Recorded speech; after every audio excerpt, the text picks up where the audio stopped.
And we are here. Sorry to be a little bit late, but I'm here, Robert Hess, with the one and only Alexandra Botez. Alexandra, how are you doing today? I'm doing great. Excited to be here with you once again, Robert Hess. Hess with the mostest. That makes sense. Ready to see some exciting games in the Atlantic Division. Hess with the mostest. I wasn't expecting that, but I appreciate it. And, well, what do we have here? Let's pull up the standings first and foremost, because this is the first round of the action. We're seeing the London Lions and Miami champions, and the game on screen is Rodrigue against Andrew Horton. But we got to tell everybody where we are at in the standings, and this is the Atlantic Division, where the New York Marshals have a half-point lead ahead of the St. Louis Archbishops. Yep. I'm guessing the standings are up. There we go. Yeah, we got the New York Marshals. I know we have a lot of New York Marshal fans in the chat. St. Louis, such a strong team, so they are going to be hard to beat out in the Atlantic Division, but New York Marshals are doing incredibly so far. Yeah, they've really been on the comeback trail, and they're a team that is very dedicated. I see them on social media. I see them, talking in the chats on Twitch and on chess.com/TV. So very dedicated bunch of players and a very strong team. Now, all right, we have 4 games underway, and I don't know. These Miami champions, they were impressive in the Battle Royale.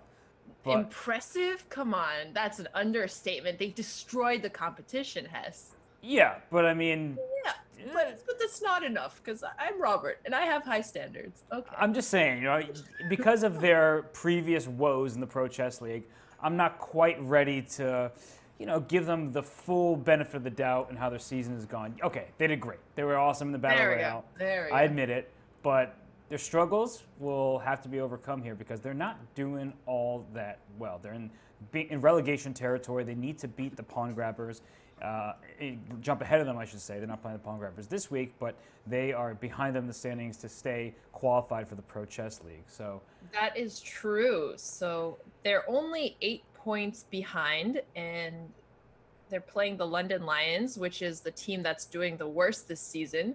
So they do have a good shot to try and get back in the standings.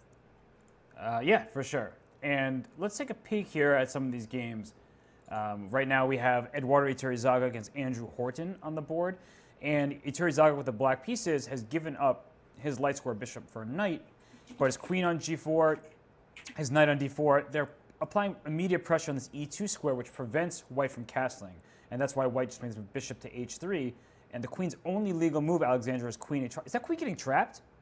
That's what I was looking at, too. What happens after queen h5, g4? Can the queen take on h4? And then bishop g5. Thank you for your queen. Right. So, the queen can... Where else can the queen go? To e5? To e... But then bishop... Oh, maybe you're barely escaping. So g4, queen e5, bishop f4. Your queen can escape to e6. And when I go g5, you have to move pawn to f5, just barely escaping because wow. Now the bishop no longer hits the queen, and that's a close call. That's a really close call. This is more impressive than, the escapes from Alcatraz. This is very nice. I feel like somehow, it's still great. Well, actually, now to continue that line. So I just made a mistake that I always ensure my students do not make. When you see a line that looks interesting, always take it a half step further, right? So at g4. Yeah. Queen e5, bishop f4, queen e6, g5, pawn to f5. I said, oh, it looks like black escapes. But the logical continuation, g takes f6 en passant, hits that queen on e6. So you have to go queen takes f6, and then white plays knight to d5, hitting the queen on f6, and threatening knight to c7 at the end, winning the rook on a8. So actually, I think this continuation is extremely good, if not winning for white. So right. I just want to show everybody that don't just end your calculation. You say, oh, the queen's not trapped, let's stop looking at it. No, because the follow-up may not trap the queen, but it still might be a great position nonetheless. Yeah, that's true. White is definitely going to get some advantage here. And on top of the material, he also has the bishop pair super active, and black's king is just going to be stuck in the middle of nowhere. Sam Copeland, hey, that pawn cheated. That's so funny. Sam gets a lot of complaints about people who don't know the en passant rule on chess.com reporting a bug. So that's where that comes from. Oh, yeah. Oh, yeah, the bug. And so it's very funny when Danny, I do commentary with Danny, and he's just always like, "Oh, those darn chess.com bugs," because he just makes jokes about how things, they're doing their best, obviously, and there's so many great tools in chess.com, but sometimes things don't work, and that's why you have programmers and people behind the scenes fixing issues. You're saying things aren't perfect all the time? I think that's fair. Nobody's perfect. Let's shout out to a couple of our moderators. Good to see you, Chess Bay and BJH13, Max, NJ Greg, Sam Copeland. Thank you guys for being here. We appreciate it. And Cash Menke too. He was one of the earliest people here. Always good to see you. Yeah, for sure. And all right, so this game, Andrew Horton. So still thinking, should we move on to another game? Let's move on to another game. All right, tell me where to go. We'll be able to come back here. I think we should check out the game between Northyard Prince and Justin Tan. That looks like an exciting position. Whoa. White is probably going to win soon since White's up a knight here and a pawn. Yep, knight and a pawn. That knight on e4 is pinned, but so is the pawn on f5, right? So it's like, queen takes f8, of course, is the immediate threat, so you should probably deal with that. But you're totally right. White is just cruising here up a full piece and a pawn, as you said. Yeah, that's true. Sorry, Greg. You are also very special. Greg Shahadi, the PCL commissioner. And thank you, Cash Menke, for the 500 cheers. Yeah, thank you. Thank you. No, I mean, you're great at giving people shout outs in the chat. I got to do a better job of that. So Cash Menke, thank you. Chess Bay, saw you here. BJH13, always a pleasure. Jay Brazel, watching every single commentary of the Pro Chess League ever. So. Yes, he does, and tweeting about it too. Yep. Yeah. All right, so Rook F7 played by Justin Tan, and here's a moment where, okay, like we were talking about, this knight on e4 is pinned. You can't move that knight, so you might just lose that knight on e4, except for the move queen to h5, or even d7, which says if you take with the rook on d7, that's actually just a good move. If you take the rook on d7, now my queen goes to f8. You have to block with your queen on g8.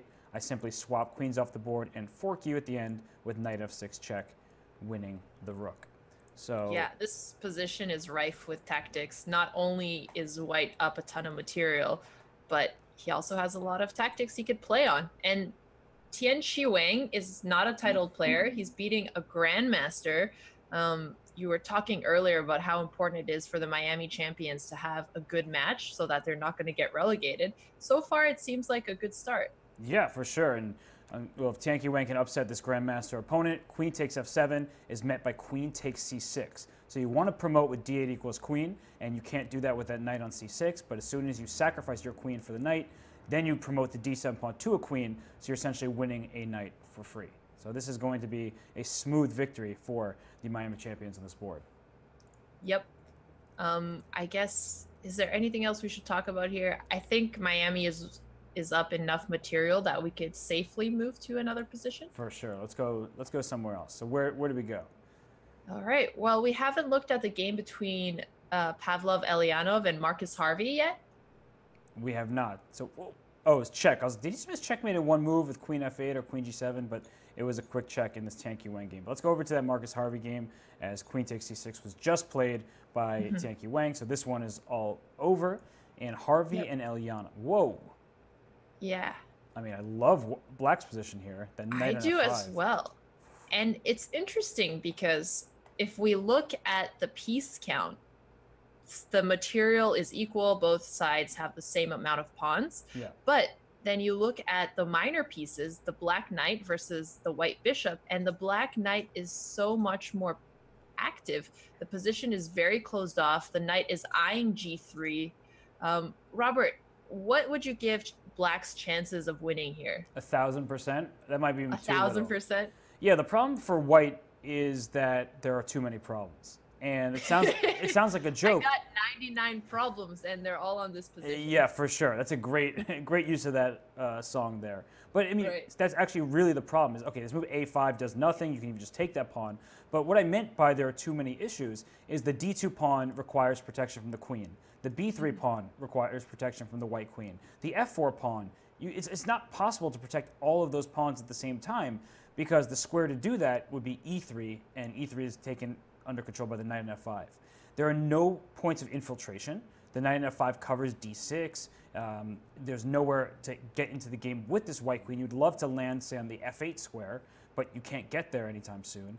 And with this h4 knight f5 construction, at some point you're going to go knight g3 and put your queen on the back rank and try to checkmate the white king. Or, as Leonov said, well, I snagged the pawn, let me just trade off the queens, and, well, this is going to be an easy victory in a queenless position.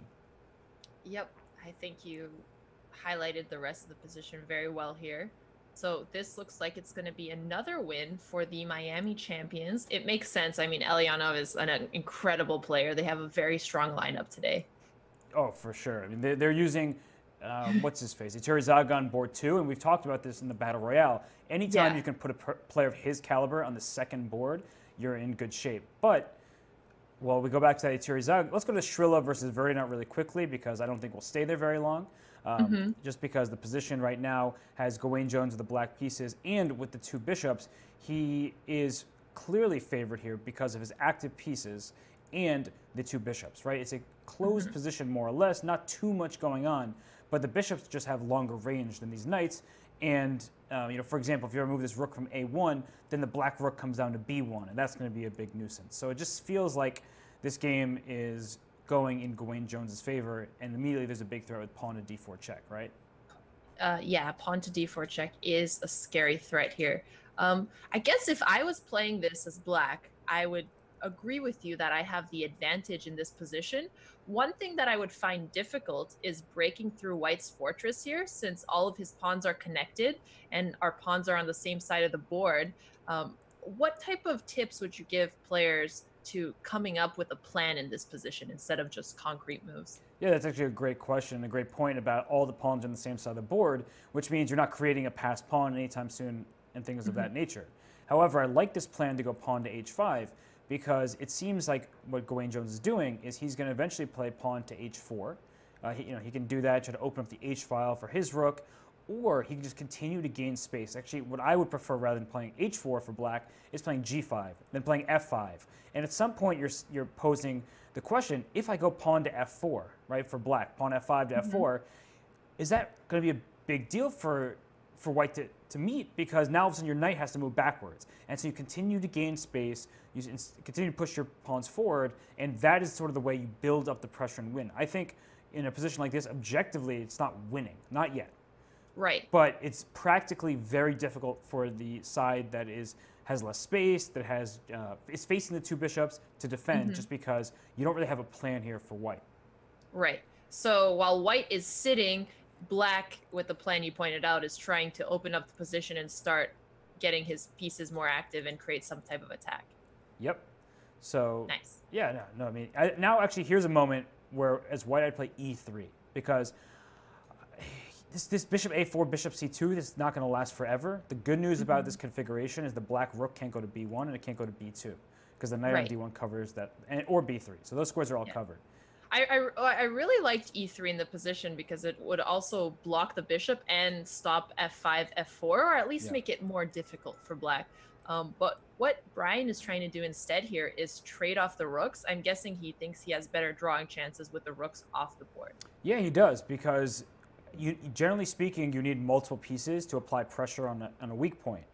And here in this position, look at the pawns, right? In order to win a position like this, you have, h3 is a move that I would not have played, but... Because it weakens the pawn structure? Yeah, it just creates unnecessarily, right? It creates a potential target with this pawn on h3. I'd go bishop a3. Okay, I don't like h4 because I thought bishop a3 trapped the knight. You could play h4 anytime you want, but instead of playing h4, if Gawain Jones played bishop a3, then that knight is stuck. It can't go to c3, can't go to e3, can't go to b2, and the only way to get it out is by playing a move like f3, which is very dangerous because you give up more control over the dark squares. And here's that knight. It's out on b2. Okay, go knight c4. If you take on c4, it's immediately going to be close to a draw because opposite colored bishops. And yeah, this is a tough task to win a game like this when there's just not that many pieces remaining, but still. Right. Yeah, it is difficult, but what has changed now since when we were looking at it during the first time we saw it is obviously the rooks are off the board, but there's also been a trade and there's a new weakness on the board, which is h3. Obviously, black just has one light squared bishop, so it'll be hard to attack it, but it might mean that the white king is tied to protecting that pawn. Yes. Absolutely.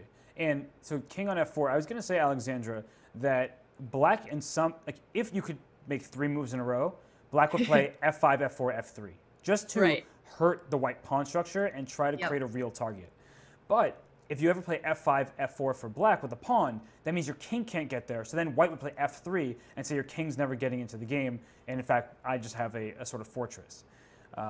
So that's why for black, you need the pawn and the king to be on f4 at the same time, in a sense. And obviously, that's just not possible. But here, e5 came in, e4 will, f5 followed by e4 will be in the cards for sure. And then maybe even e3. Because if you play e4 to e3 for black, then you challenge his f2 pawn. And if that pawn is removed, then black has the g3 square for the king. So I actually really like what Gawain has done over these last few moves here. Yeah, I agree. And I'm excited to see him try to push this endgame. I think it's very instructive. It's the type of endgame where you have to keep converting a small advantage to try and push for the win. What I also notice is that Brian is getting low on time, so I think we're going to see that come into play later on in the game. Oh, absolutely. And here, king g2, I mean, it's a must. Like those are moves you have to play instantly. He spent 4.5 seconds, which is not that big a deal, but you do have to just make those moves. And what is it? Hess saying he spent 4.5 seconds as if it's too long. Well, after bishop to e6, I mean, what else can you do, right? The pawn on h3 is under attack. He had to touch the mouse, you know. Well, you got to have quicker mouse skills. Okay. Wait, is that knight going to get trapped? Bishop a4. Oh, yeah, bishop a4. Oh, no, play bishop d7 first. Nice move, because you forced the king over to g2.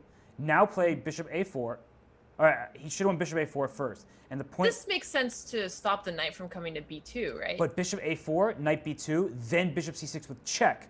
The king would move to f1, and then you play bishop to a3, forcing that knight back to d1. So there was an opportunity to win. Essentially, it's a little complicated, so I'll try to show it.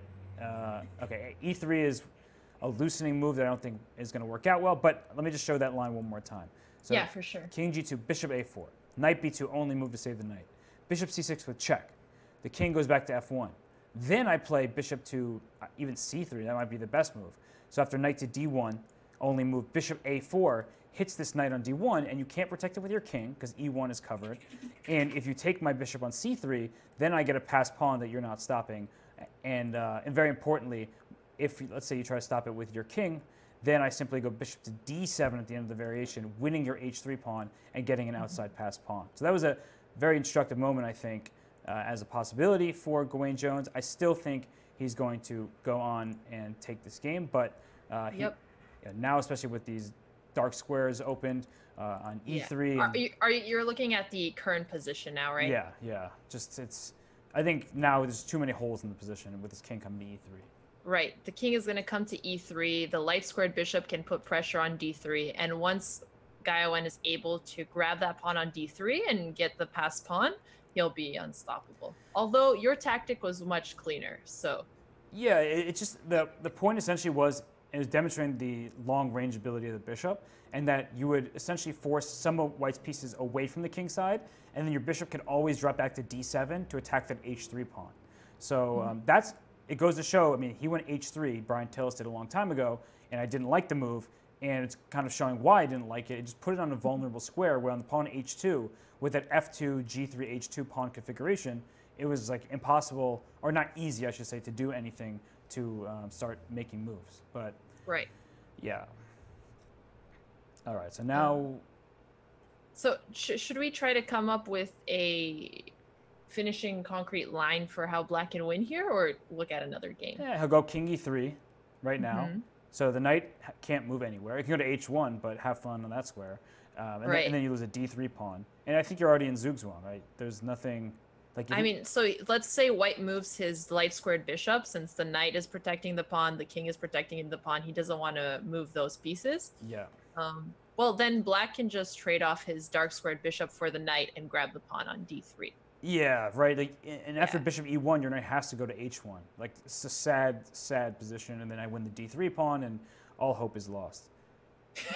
All hope is lost. Okay, let's go somewhere where there's still hope alive. All right, should we go to the Eateries Azhar game? Just because the next match between the Chess Bras and the Marshalls they just really got underway. So the Eateries Azhar game is farther along. for sure. That makes sense. Tillis, by the way, is 5 seconds and counting down, so we might just see him lose. Oh, he gave up his knight as a desperation. Okay. But all right, let's go to Eateries Zaga. All right. Whoa. Eateries Zaga. Okay. Isn't Eateries Zaga down a piece? Yeah, I mean, so he has a knight, but black has 2 pawns. 2 pawns for the knight. And F7 is definitely coming down. I don't see how you save that. Okay, G6. Just play G6 here and say, there it is. GG. Yep. Yeah. Have fun playing F5. I'll sacrifice my knight for it, and then Right. I'll rip open your king with his bishop. Excuse me, the rook on D7. Terrifying. Yeah, this is overwhelming for sure. Okay. Well, so Miami champions are not going to win this game. And let's see. So Gaio and Jones just won the game. It looks like it's going to be 2-2. Yes, because board 2 for both teams lost, right? That was, what's his name? Tianqi Wang. He upset Justin Tan, and Eduardo Eateries Zaga is being upset by Horton. Okay, so we're seeing some upsets early on. That's exciting. Yeah, no, for sure. This is what this is the great aspect, or one of the great aspects of the Pro Chess League, in that you have board 4s playing against board 1s, and you play everyone on the other team. So Fabiano Caruana is going to play soon, but he is also going to be playing against Jennifer Yu, who's the board 4 for the Pittsburgh Pawn Grabbers, and that's really exciting. What an upset that would be. Yeah, no, absolutely, and it's really cool for some players who would never have the opportunity to play the likes of Caruana, if not for this Pro Chess League. So it is really an exciting thing to have happen. Okay, so this game is going to end soon, unless Horton loses on time. Well, then it will end soon, but not in the result that we assume is going to happen. So it seems like we have seen the games between the Pawn Grabbers and the Lions. So maybe we can move over to the match between the Chess Bras and the New York Marshals. The champions and the Lions. You said the Pawn Grabbers and the Lions, but you're right. Thanks for correcting me. Well, it was more so to point out that I can tell how excited you are to see Jennifer Yu play against Fabiano Caruana. Now that I said it, exactly. We were talking about their team. It just slipped. Yeah, I totally get it. And all right, so we can see the Marshals and the Chess Bros. Should we go over to like Eric Hanson's game? That should be an exciting one. Yeah, let's look over there. Okay, so can you pronounce White's name here before I butcher it? Zhurabek Kamrakulov. Thank you, Zhurabek. Thank you. Yeah, I think that's right. I'm not positive. I've seen him. He plays at the Marshall Chess Club a ton, so he is a local player for the New York Marshals. He just became a Grandmaster last year. And I think he got his 3rd norm at the Charlotte Chess Center, which is, for everyone who doesn't know, a phenomenal facility in the United States, in North Carolina, in Charlotte, to be exact. And they host many different events. They host training camps. They host norm tournaments. So he got his 3rd and final norm there. And got it. Alexandra, now you like to ask me the question, so I'm going to ask you. With the white pieces here, the H file is open, but it's not clear exactly how you make an attack. What would be your mindset in a position like this, when you have the move, your A2 pawn is hanging, but like you're eyeing that king side clearly? So like, what's your thought process like? So whenever I see a queen and a knight on the king side where I'm attacking, I try to think of things like knight G5, queen H4. Is there some type of mating pattern there? Right now, white can't play knight G5 because the bishop will take it. Right. Queen H6 looks tempting to bring the queen closer to the king, but there's no follow-up again because those bishops are so defensive. There's no way to bring my rook closer, so he just played rook A1 to defend A2. That makes a lot of sense. Maybe I would consider a plan like G3, king G2, rook H1 later on. Yeah, that's definitely, everything you said honestly comes to my mind, right? I think the idea here when you see an attack is the plan is obvious. Try to see if you can checkmate your opponent, and you have to think through some concrete lines. So that's what I would try to do here. I'm in complete agreement with you. The problem though now, and why this rook D3, knight D3, excuse me, move was so good, was that G3, king G2 becomes impossible with the bishop coming to C6. So white's attack has sort of been eliminated for the most part. And knight G5 is a very good follow-up because in a position like this, the 2 bishops actually can become quite dangerous. But by playing knight g5, you're saying either take me on g5. He didn't. He went queen d8. But now knight e4 comes, and then you can play knight f6 check, which a knight on f6, once I get my knight here, you're not going to be very happy because either you take it on f6 and I take with the e-pawn, which means that now your queen h6, queen g7 mating attack might... But, so does Eric have a draw here? Rook d1, rook takes, queen takes, and then just repeating the queen on h5 and d1? Yeah. That looks... I don't know if he wants to draw, but he has that option. I don't know if you remember from the Battle Royale, but Eric lost a ton of games, and he was very hard on himself, and he just said he was overestimating many of his positions. And, well, that's something important here. In this moment, you're playing against a Grandmaster. I know Eric is the high-rated player by 120 points, but your position is not really better here. I'm not saying that means you should immediately just make a draw and say, let's get this game over with, but it's definitely a type of position where you can quickly also become worse. So knight d6 is another idea, by the way. Just giving up a pawn on the d6 square so that the bishop on c3 opens up. But oh yeah, I would not want to take that knight on d6 and open up the bishop beast. Yeah, no, I mean... that would be terrifying. And that actually goes to show that, okay, probably was expected knight f6 check. He's more than capable of seeing the move knight d6. But if rook d1 check was played last move, as you had recommended, you know, rook d1, not rook d2, you force that draw, right? Just queen h5 check. And if your king goes up to g3, well, good luck trying to win that with your king on g3. Okay, it's a totally normal move, but there's not a real attack after just bishop c6. You're playing essentially with, well, no checkmating possibilities here because you're just playing with one queen versus an enemy queen. So I don't see a way to win a position like that. Well, you did talk about how Eric has overestimated his position in the past, but what would you think a good strategy is when it's a team event? I mean, oftentimes the higher rated player does try to push. Maybe he thinks he can defend this position even if he's worse. Yeah. Yeah, I mean, he definitely has confidence in himself, but now that move knight d6 came on the board, and this is why I didn't like not playing this rook d1 check, because now the rook on d3 is actually kind of awkward. And let's say my next move, if I get another move, okay, queen c4 doesn't trap the rook because it can go back to d5, but the point is like the rook doesn't have like the best places to go, and this knight on d6 will just sit there. If you ever take this knight on d6 and I take with my e-pawn, go ahead and win my d6 pawn. Yeah, I'm not touching that knight on d6, at least not in the near future. Right, because you're just going to get checkmated along the dark squares, essentially. Yeah. So, but if you're not touching the knight on d6, you're just going to leave it there, and it's a pretty nice looking knight. I can't disagree. That's a very powerful knight there. Yep. Okay, but now how does white continue the attack? If black doesn't open up the position here, white can't get his rook on the h-file or anywhere open. The knight doesn't want to move anywhere other than d6. The queen can only do so much by itself. So what should white try to do? Well, I'm trying to figure out if... Okay, queen c4 I like, because you can also play for b4, b5, and try to kick this bishop from c6. Rook d5 is the only move that I see here. And everywhere else the rook is a goner. And so after rook d5, Alexandra, can I play knight takes b7 here? Knight takes b7. Oh, so that you could play queen c7 after? Yeah, I'm just getting my queen to the 7th rank and, well, hitting both your bishops, and you can't protect both. And that just looks like a pawn to me. It's just a free pawn. I guess you can do that.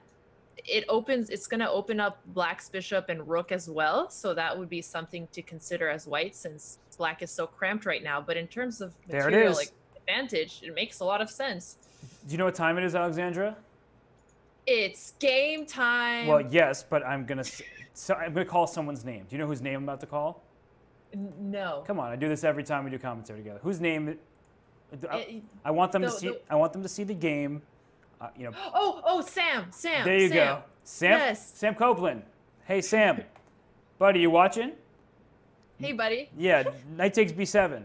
Potential game of the week here, because I mean, so far I've really enjoyed at least the moves that we've seen in this game. The knight going from f3 to g5, e4 to d6, now to b7. That knight's gone on a real trek, and that's a good tactic because it's easy to overlook knight takes b7 as it just, well, what's... Wait a second, he has an emote for this? No, that's hilarious. Wow, that is unreal. I love Oh, that. I do too. I think it's brilliant. Wow, that's Okay. great. Maybe I need one for myself, like Yeah, to match up with that. That's so yeah, good. I love it. Um, I don't. somebody put Nani in the chat. I just recently learned what that meme means. Can you tell me? I don't know what it means. It's something anime related that the person has a realization that they're toast. So he's probably saying that Eric just did that here. Yeah. Yeah, So none. Okay, I got it. Did you realize you're toast? Do yeah. you see Sam? I've been waiting for this moment. Sam's awesome. Finally came. So for everyone who doesn't know Sam Copeland, he does a lot of streaming. He does the social media for chess.com. He hosts many shows. I think he hosted Arena Kings yesterday. He writes previews, covers stories. So he's a bit of a, he does a lot. Not a bit, he just does a lot for chess.com. So Sam, you're awesome. I love that I can just call out to you and know that you'll be listening to me because most people ignore me. You're there, always there for me, and I don't even need to bug you to get your attention. Yeah, I'm just posting the YouTube video because they're saying Nani is equivalent for one. It is, but it's also from the scene that I just posted when it's like, what? You're already dead. Anyway, we're done. I agree with Gokul999. The only Nani I've heard about is the football player. That's exactly what I was thinking about. So. Oh, Yeah. okay. Anyway, so yeah, let's come back to this game. It's super interesting, but maybe we don't want to miss the rest of the games. I want to miss everything else. Okay, let's go somewhere else. The game between Sergey Azharov, I see a knight on f5. That looks kind of cool. Yeah. Okay, I'm there as well. Whoa. Just there's so much happening here. And I like that pawn on b2. Do I take it? Or is that just going to somehow backfire? I mean, potentially, if white doesn't have any attack, but moving the queen so far away instead of playing something like queen d8 makes me think that he has to be very comfortable in the king side, which I wouldn't be with the bishop, knight, and queen so close. Yeah, right. It looks a bit menacing, but at the same time, that rook on e6 is very well placed, covering the h6 pawn, potentially swinging to g6 to make sure that g7 is defended. So queen takes b2. There was this chess book, I don't remember which one, but it talked a lot about wasting moves by overprotection. So sometimes lower rated players will, or not lower rated players, anybody will overprotect something that doesn't need it, and they're actually wasting time because the threats aren't there. Yeah. So he seemed to think that was the case, and he just took on b2. But hang on, okay. Wait, but now knight g5 maybe? Because this bishop on e5 is pinned. Once, like, if you just remove this knight from e4 in your head, once this knight on e4 is gone, f6 can actually threaten to win this bishop. So if I go knight g5, you have to move your queen to g4, otherwise you lose your knight on f5 because that's under attack as well. And then I go f6. I'm saying, well, your bishop can't move because your rook's hanging on e1. Yeah. Okay. It does look like it's. I mean, yeah. In that position, black's definitely winning. Is there anything white can do for that not to happen? He can't after queen g5. He can't protect the rook one more time, and he has to move his queen. Yeah, right. Knight g5 just hits the queen, and your rook on e1 is feeling troubled. Actually, if I was worried about some attack, I would even consider queen takes f2 check here with the same exact idea, saying let's trade the queens, and after king f2, I have f6 again, saying I'm winning your bishop on e5, and I'm already up 2 pawns. So once I win your bishop, I'll be several pawns ahead. So knight g5 was played. He found this variation quite quickly, and well, f6 comes next, and I think that Krishna will not be happy with his position. Greg is saying h4. So saying queen g4, f6, h4. And if my opponent played h4, I'd probably play h5 as black. So it's one of those positions where a lot of pieces are under attack. Both knights are being threatened, the g5 and f5, and so is obviously the bishop on e5. But you make this move pawn h5. And so that if the queen takes on h5, I'm going to take your knight on f5 first, and then take your bishop on e5 and just say, well, I'm going up a bishop whether you like it or not. Right. And black can't move his knight while the queen is still on the g file because g7 hangs. Right. You can go to f7, but that looks pretty sketchy to me. Something in knight f7 looks like you're asking for a queen g6 to come on the board, and yeah, queen g6 would be devastating. It hits the knight on f7, also threatens discoveries on the queen on c2 with like knight takes h6 check. So that would be a particularly sad way for the game to potentially conclude. That's true. But I do think that Greg Shahadi did bring up a good point that definitely winning might be a bit strong since White still has an attack. And in positions like this, you definitely have to double check and see if White has any counterplay. Yeah.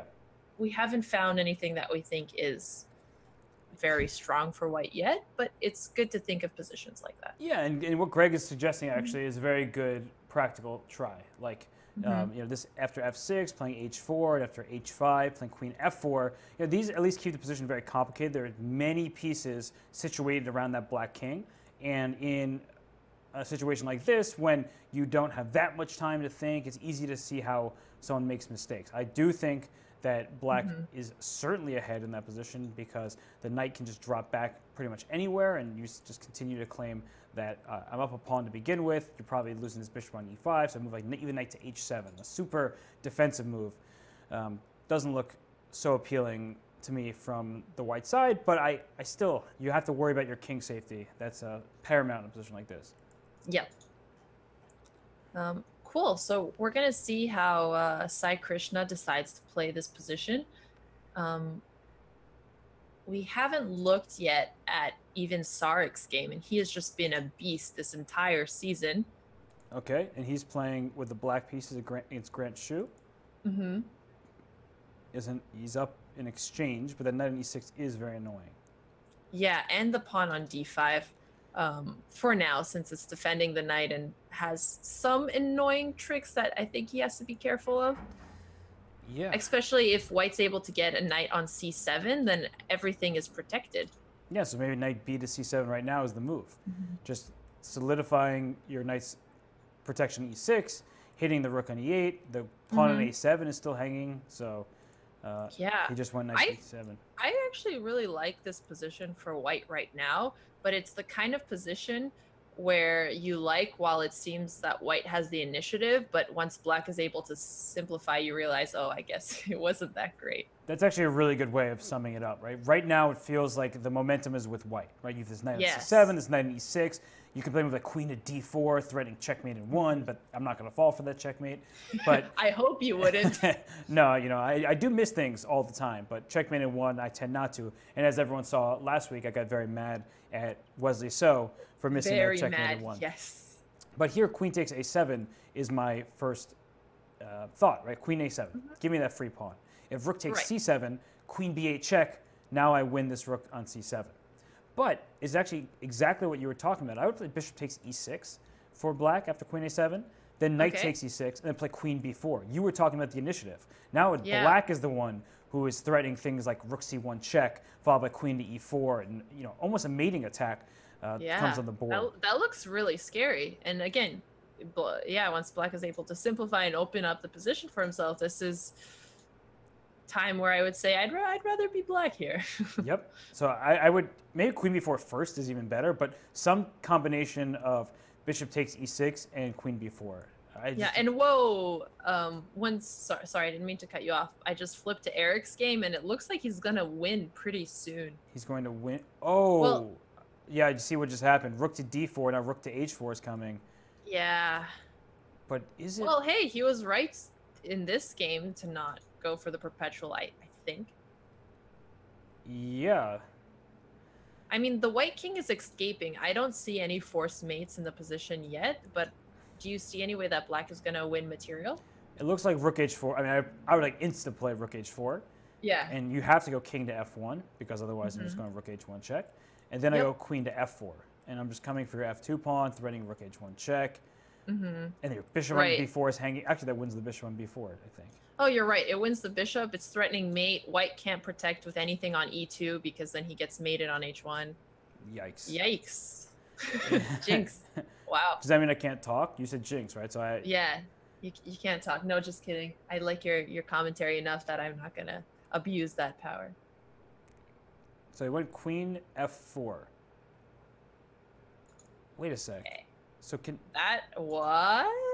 Can bishop c5... Yeah, bishop c5 was just played. Hey, wait. I don't... Who wouldn't play rook h4 in that position? I have the same question for you. Well, I know one person who wouldn't, but Okay. But that was strange because rook h4 is just so logical. Right? You're threading mate in 1, and it's not just about the mate in 1 thread. It's just you continue to put pressure on the white king, and it looked tough. I mean, what bishop c5 was such an obvious response, I guess, is my ultimate point. Yeah. Yeah, I agree. This is very weird, to be honest with you. Yeah. I'm not sure. I can't even understand why. Anyway, I'm not going to try to explain. I'm just going to watch. Yeah. Bishop h6 says you have to buy Botez a soda. I do, right? You know, you jinxed me and I talked, so I owe you a soda. Oh, yeah, so the engine said rook h4 was instantly winning, plus 10 for black. Yeah, I think we knew that even without the engine, it looked terrifying. And Eric had enough time as well. By the engine, I thought you were making a joke about me being Robo-Hess. And then I realized that someone, Greg Shoddy, put in the chat about the engine. Yeah, I mean, rook h4 looked great. I would not play queen f4, seeing that bishop c5 is like a very natural response, because when you let's just go to that queen f4 moment, bishop c5 cuts off this attack on the f2 square, my bishop was under attack on b4, and so that, that is sort of an obvious looking response here. And I want to point out as well that, like, if you go rook h4 first, king f1, queen f4, and then you try to play bishop c5, there's just this simple problem with rook h1 check, king to e2, and then queen takes e5 with check, winning this rook on e1 because the bishop on c5 is under attack and pinned to the queen on b5. Literally everything in white's position is hanging there. Yep, I was just checking the Chessbra channel to see if Eric had any expression on his face because he missed that, but he's shaking his head a little bit in disappointment. Yeah, I mean, he kind of should do it, right? So just play, if you're white here, play maybe either rook c1 or queen g2, and just queen g2 I would play just to get my queen out. You know, what's my queen doing on f1? Yeah, huge missed opportunity. And the game between Azharov and Krishna just ended, and they played out the line we were looking at. So I think we should quickly take a look at that. Whoa, rook f6 played. Whoa, hang on. No, he played rook f6. What? Sorry, I saw the final position, and I assumed f6 was played. Oh, because the knight can't move because f2 is hanging. That's actually really nice. So Krishna took that. Rook on f6, and after g takes f6 at the end of this, he's up a piece and saying my bishop covers the h6 square. You're not actually getting any sort of checkmate in here, and, well, he just kind of easily won this game here. No, really nice game by Sergei Azharov. No fear. Yeah, that was beautiful. It's what you said before was really a great instructive point, that sometimes players like to overprotect things, and, you know, like after a5 for white, the question is, well, like, can I take this b2 pawn? My opponent didn't protect it, so maybe I shouldn't take it, but no, in reality it was good. Okay, Grant Shu has 6 seconds left, so I think we should look at that game for now. I just saw in the corner of my eye, 6 seconds. Wait, Grant Shu is winning, okay. Wait, no, he's not winning. He just has 6 seconds left. 6 seconds. Okay, sorry, I heard something that I thought would make the game more interesting, but now I come here. It's the opposite of what I heard.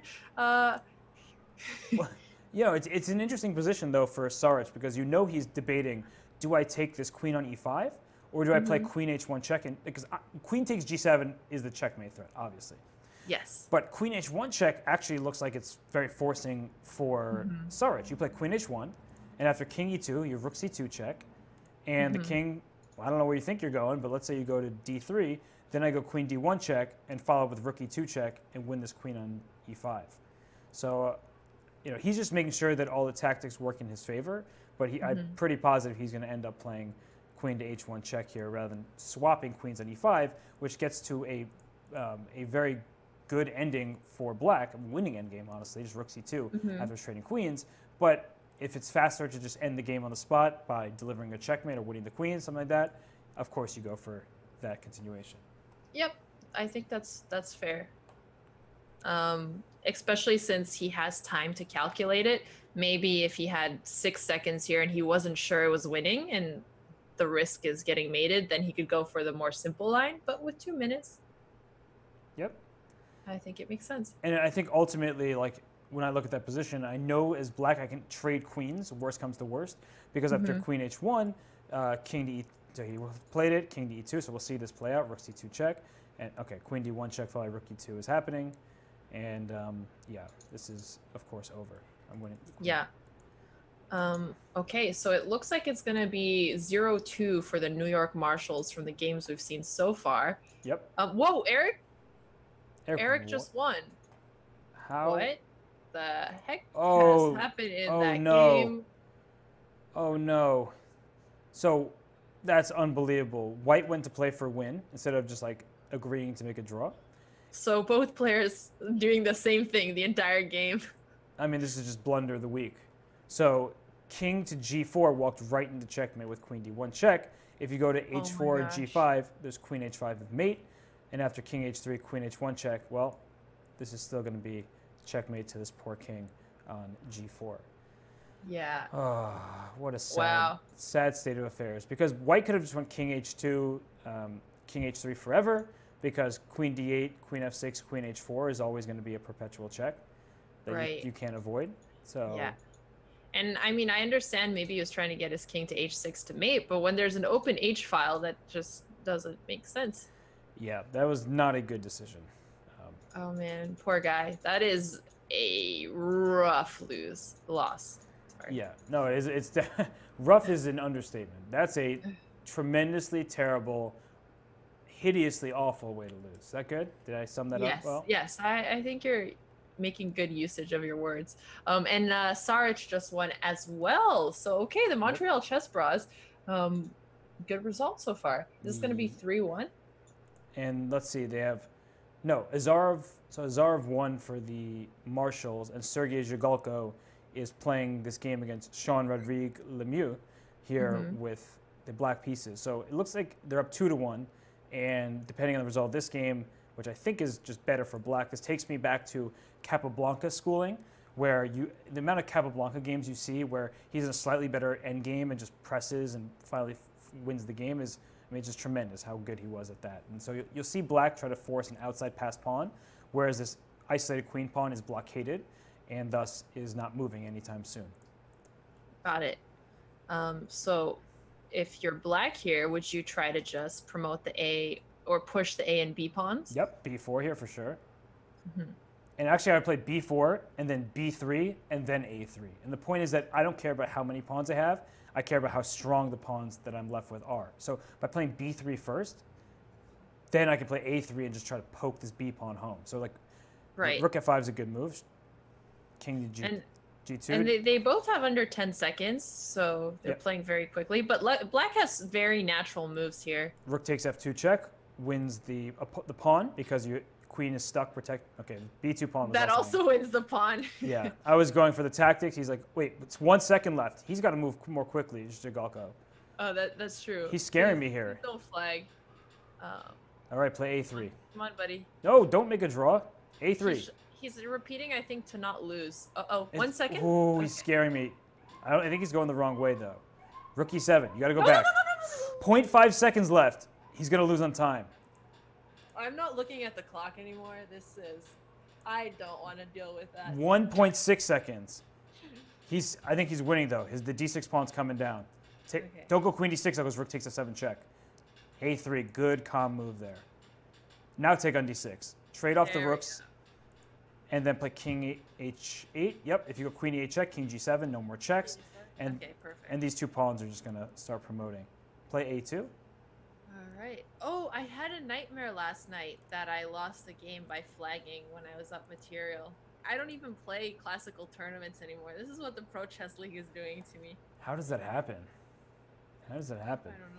It basically was black's position here. How do you just blunder that pawn? Time. Yikes. Oh gosh, it's like my nightmare.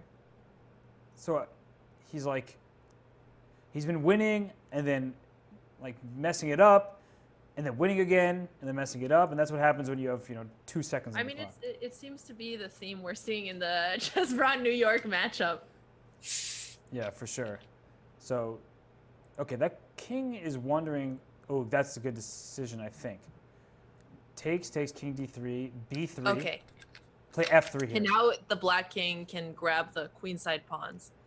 You mean So he's winning. The black king is going to get the kingside pawns, but g4 is in time to take on h5, and now it's just an h pawn. So king b2, and then the king runs right back to f2. So king c2, here it comes, king d2, king e1, king f1, and that's all you need for the draws. You need to know this, just getting your king on the f1 square. I can't believe he drew this. Yeah. Yeah, I mean, black should have won this game for sure, and instead we see the draw by stalemate. The black king can't help the pawn promote when there's no more files to work with. Right? You need an I file to win this. King to I1, and then you promote. Yeah, that would be nice. Wow. That would, I don't know. That just put me in a bad mood. You're in a bad mood? You're rubbing off on me. You know how you get angry when things like this happen? Yeah. But I'm not angry right now. I'm very calm, actually.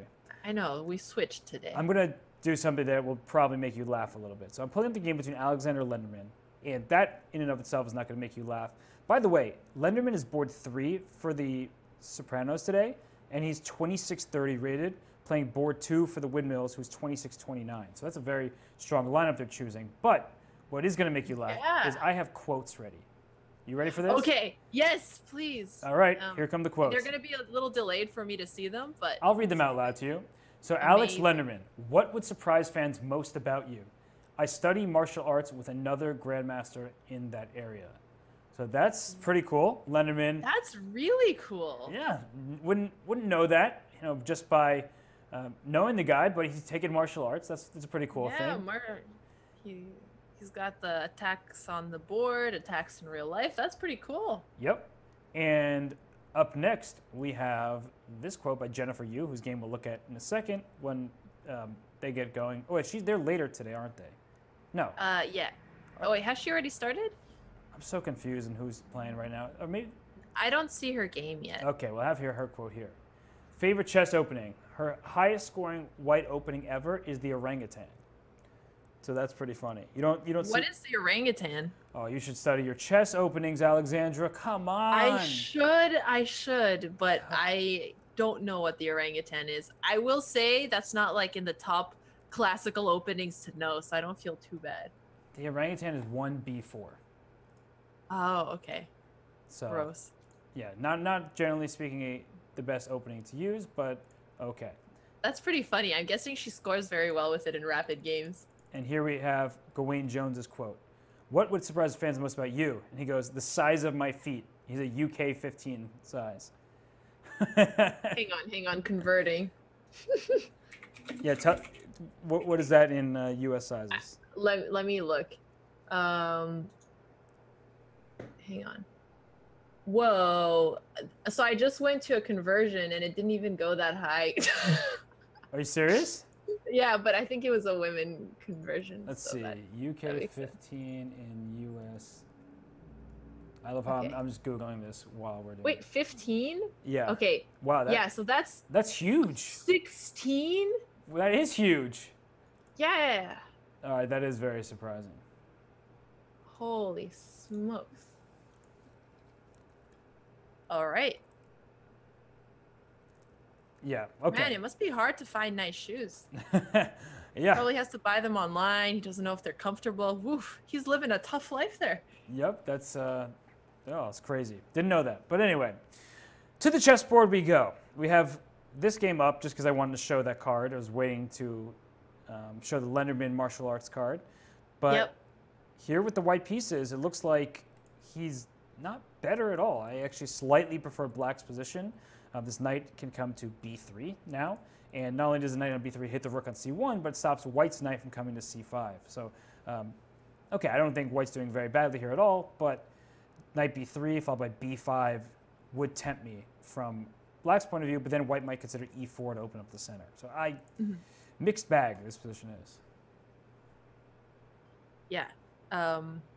So would you prefer to play black or white here? I mean, knight b3 does make me think that black's position is nice, but I don't know. That a4 pawn might become a little annoying later on. Yeah, I think I like black. I mean, you play knight b3, then you play b5, then you try to go bishop f8 and play pawn b4. Obviously, I've just given black, 4 moves in a row. But, oh, here comes the ambulance. There you go. Ambulance time.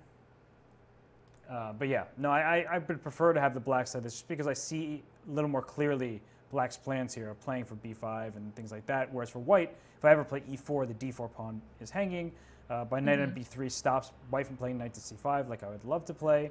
Knight to e5, I'm always thinking that black can take that knight on e5 and give you double pawns. So yeah, slight preference for black in this position. Yeah, those are good reasons to have a preference for black here. Yep. So I'm just taking a look around to see if there's any other interesting games. Whoa, I think we should look at the Turizaga game because he just sacrificed his knight on h7, sorry. Turizaga, yeah, because black can't take it because he's going to get checkmated. Oh boy. So he didn't sacrifice, he just took a free pawn. Well, yeah. Yeah. Now that you're pointing out the checkmate, definitely just seems like a free pawn, and that is huge trouble for black, and that means black is just toast because I'm attacking your rook on f8 to begin with, and I'm going to play queen h5 next anyway to just go and deliver a checkmate. So I guess, right. Do I have to be a little cautious? Let's say black plays rook to b8, just for argument's sake, and I play queen to h5. Then does black have g6? I think black does. g6, because if the queen, once the queen moves, the queen can take on h7. Exactly. Nice. So you have to be a little bit careful if you're Turizaga. So after rook to b8, you don't play queen h5, which is the natural move. You probably just play a move like h4, honestly, and just like, you still can't take the knight. My knight's gonna come back to g5 now that I've won your pawn. So actually, I like h4 and just figuring out a way to bring the knight back. Yeah, and I was keep saying up a pawn, but the material's even. You know, white did just take this pawn on h7, but it was just restoring the material equality. So, okay, the attack is really what's important here. Playing h4, knight g5 back looks very good for white regardless. Yeah, this does look very good. But do we see a clear way for white to continue? I guess, yeah, after h4, bringing the knight to g5, the open h file, he'll have a strong enough attack here that... Yeah, the bishop and knight combination, and along with the queen that's about to infiltrate, looks that very f7 powerful. square protected by the bishop, it looks pretty scary. White also has the open a file if that ever comes to play. Yeah, I'm not really a fan of black's position here, that's for sure. Right. Not even a little bit. Okay, well, let's look around for some other interesting games. Okay, who has an interesting game? How about the game between Tian Qi-Wang, that's North Yard Prince, and Verdinat? Okay. That's Gawain Jones. So Gawain with the white pieces is up a pawn here. And, well, two bishops up a pawn. I don't think he can complain about his position. Nope. And he was able to win that other endgame as well. I'm pretty sure he was the one playing, and I'm remembering correctly. Gawain, yes, he did. He won that endgame where his king ran forward, and the knight was the worst piece I've ever seen.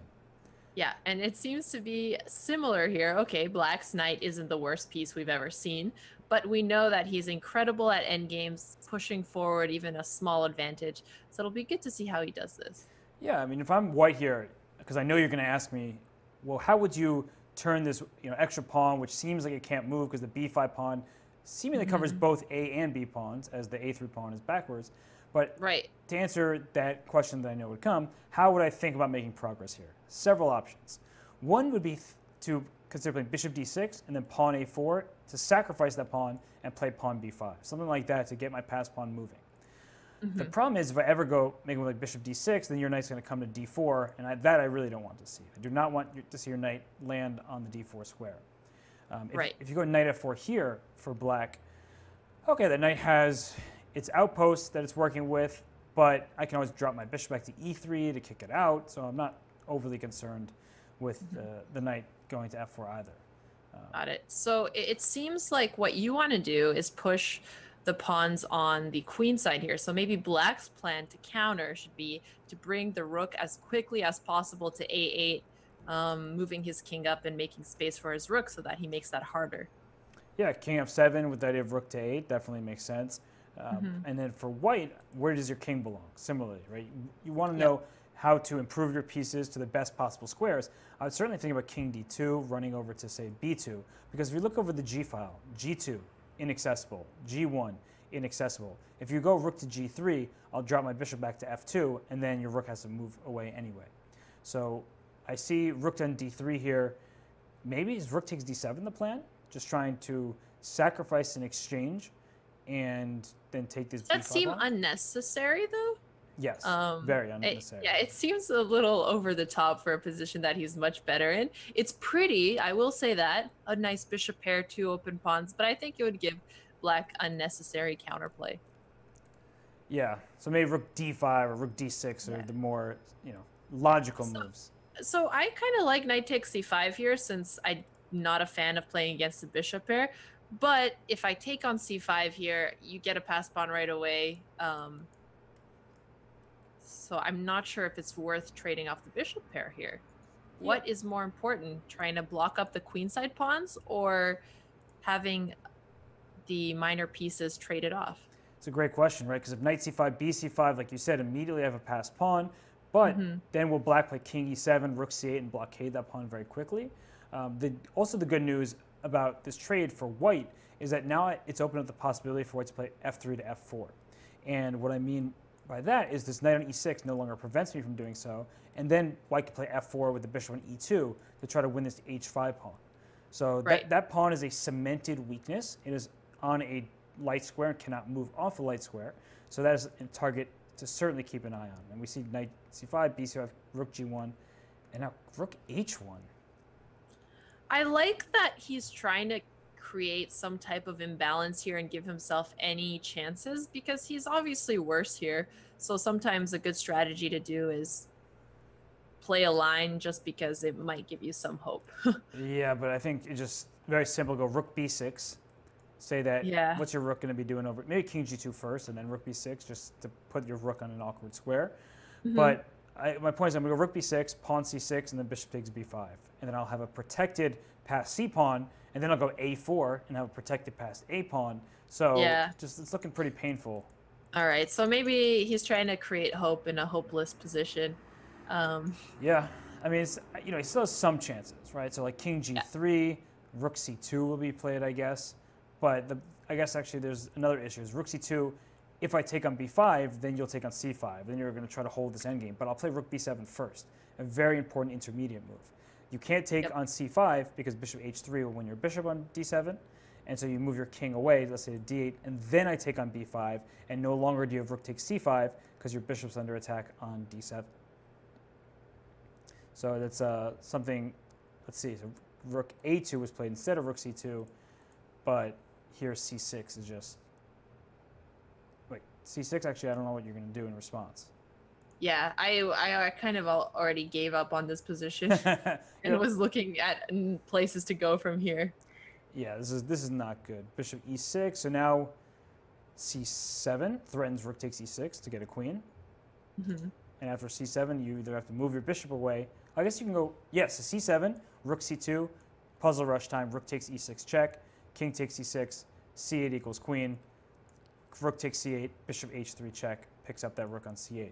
So, yeah, c7 is definitely the move to play after bishop e6, and you end up with a pretty straightforward winning tactic. Yep. Thanks for showing that on the board. I would add something there, but I think you showed the puzzles as well as explaining the strategy here. And another game that looks interesting right now is the one between Dan Smith and Lequang Liem. Okay. Just because white has a terrible pawn structure, but seems like Dan might be able to get some counterplay in exchange for having those bad pawns. One of them is an extra pawn. Yep. He's attacking d5. What are your thoughts on this position? Well, my first thought is Dan Smith is outrated by, well over 600 rating points. He's a poker legend. That is the Dan Smith of poker fame. But before he was a poker star, he was, well, a chess player, an avid chess player. I've known him for many years, and quite a good chess player. So, okay, the position itself, not talking about the players, but the position, what I hate about white's position is these ugly pawns. So even though white is up a pawn, and let's say I play queen takes d5 check and force the queens off the board, the endgame still favors black once rook takes c3 lands on the board because c2 is hanging, e3 is hanging. The bishop on f6 is doing very well to capture this knight at any moment on e5. So, yeah, just a favorable endgame for black despite being down the material. But I think ultimately this game should be closer to being level than it is any sort of advantage. I don't really believe that white's position should be so bad here. Move like queen to g4, or what else could be good here? I don't know, maybe rook f1 or something like that. Rook f1, I guess rook c4. I like queen g4 to just get that pin out of the way in a creative manner. Yeah.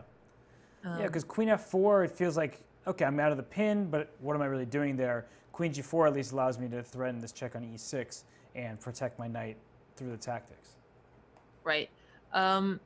Actually, we had an interesting question in chat. On move 20, Dan took the knight on c3 with the pawn, which I also find strange why he didn't take with the queen, because his pawn structure would be looking great then, and he's still up a pawn.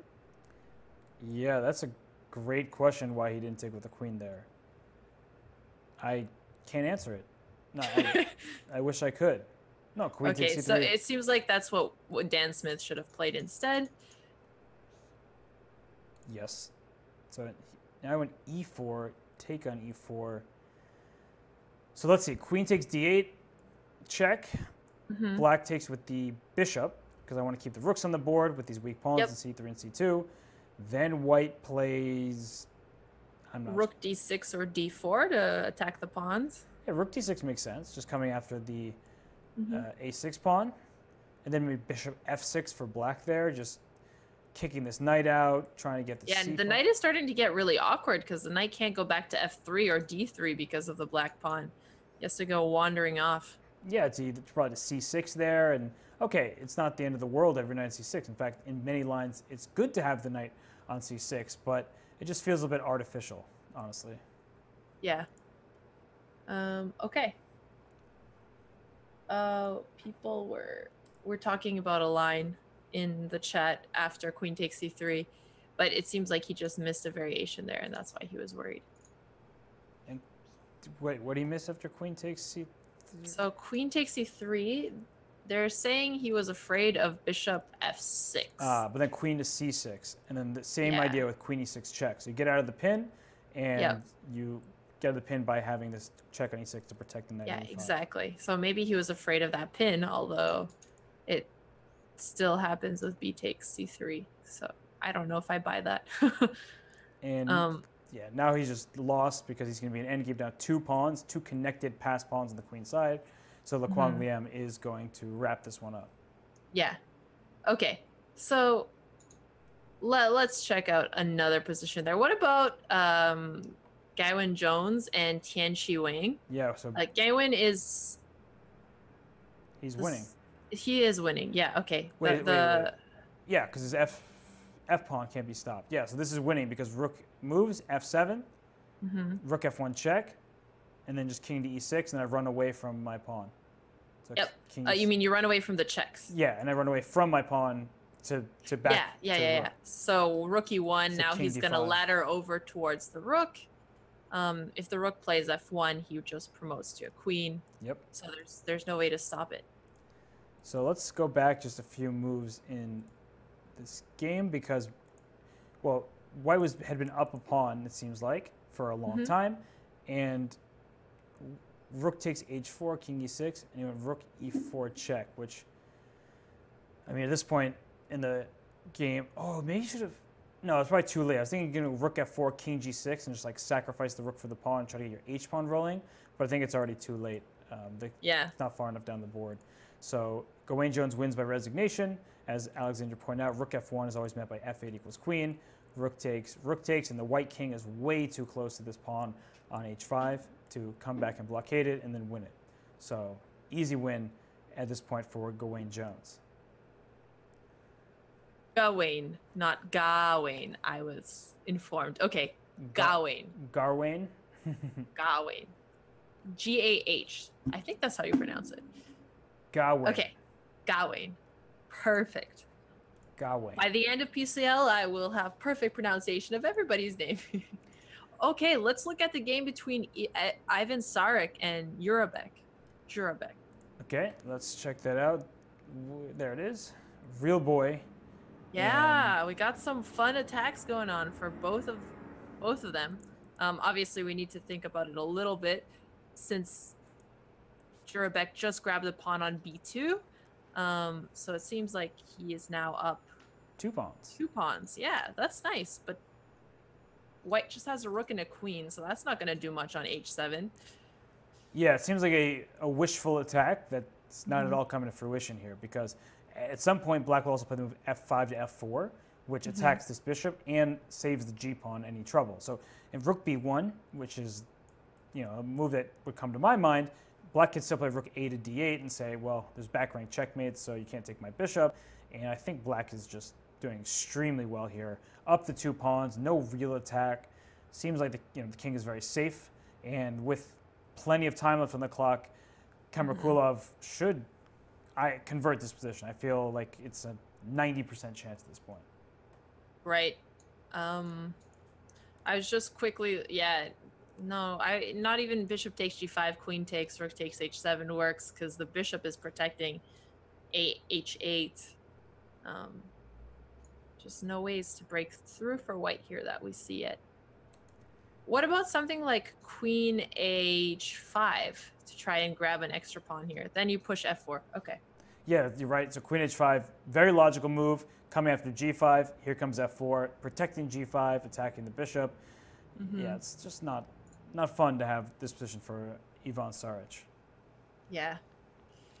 Who is this? Leonov is playing against Andrew Horton, and Horton has 20 seconds left, but they're in an endgame here where white is up a pawn, but black has clear activity. I don't know if it's full compensation. I don't think it is for the pawn, but there is. The rooks look very active for black. Yeah, they do. And once the white king moves out of the way of the b1 rook, say rook d2 to bring the rook to h1, then all of a sudden c2 is something he has to protect and make sure not to get checked. Right. So this decision is strange to me because now rook takes h5. Okay, with that, so now I would take on d5, and the problem I was about to point out doesn't exist anymore. But if you take it on h5, g takes h5, bishop takes e3, pawn e3, king h6, or rook to c5 even, you're just losing this h-pawn. So it looks like Andrew Horton had a way to restore the material equality, and instead, okay, he allowed his opponent to take on d5 first, which means he's just down a pawn now. Yeah. This is a hard position to play with so little time. At least he was able to get the rooks off the board. So what happens if black tries to bring his rook to h4 and grab the g4 pawn? So that's a great idea, but that's why I would play rook h1 right now for white. And so he went rook g2. I don't love that decision either, but I thought he would play rook to h1, and here he plays rook f2. But okay, I don't know what's going on in this game. I can't even pretend to know. Yeah. That also was not a good move. Instead of d4, I would have played e4 and just try to win your a5 pawn. That would get me a pass pawn. Right. You're trying to break the pawn from d5 because then the c6 pawn, the a5 pawn, white doesn't want to allow the rook on h2. No. So does he have to play rook f2 here? No, I mean, I guess you can allow the rook to h2. He's going for your idea. Yeah, move later than I wanted, but still. Rook takes c2 now. Clear compensation for black, because now the b3 pawn's coming down. So he could have done this without giving away his c2 pawn.